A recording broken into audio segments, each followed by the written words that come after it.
Setting ကိုပြပြပါမယ်ပထမဆုံးဒီ setting နဲ့ဝင်ပါ setting နဲ့ဝင်ပြီးဆိုဒီနာ Let's English ကိုတရုတ်ဘာရှင်းပြောင်းပေးပါပြောင်းပေးဝေးဝိုင်းလို့ရှိရင်နောက်ထပ်တစ်ခုပြောင်းပါအဲ့လို back shot a big no ဆိုတဲ့ဟာကြီးကပေါ်တော့ထွက်လာပါလိမ့်မယ်အဲ့ဘယ်ဘာရှင်းမှရှိရလဲကျွန်မပြောပြပါမယ်အဲ့ကျွန်မတို့ထွက်လိုက်ပါထပ်ပြီးဝိုင်းဆိုဘယ်ဘာရှင်းမှရှိလဲဆိုတော့အဲ့ဒါကြတော့ပေါ့နော်ဒီဆာကူရာအသစ်ဘာရှင်းမှရှိပါတယ်ရှင့်အဲ့အသစ်ဘာရှင်းကိုအဲ့လိုမျိုး B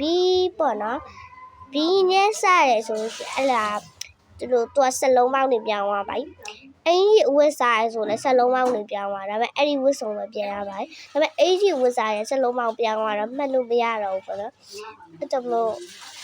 ဘာနောက်တစ်ခုကကြာတော့ကျွန်မအဲ့ game နဲ့ဝင်လိုက်ပြီဆိုရင်လည်းကျောင်းမှာပဲဖြစ်ပါတယ်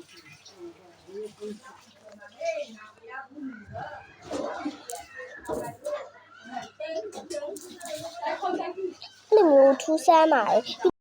အဲ့ game နဲ့ဝင်ပြီးသွားနေတယ်ဘာဆက်ဖြစ်လဲဆိုတော့အဲ့ game နဲ့ဝင်လိုက်ပြီ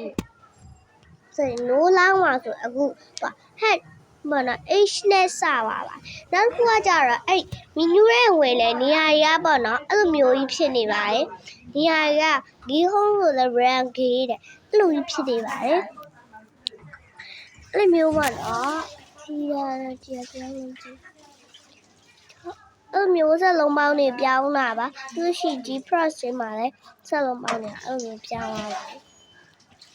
အကြောင်းမလို့ရတော့ပါရှင်အားလုံးကျေးဇူးတင်ပါရှင်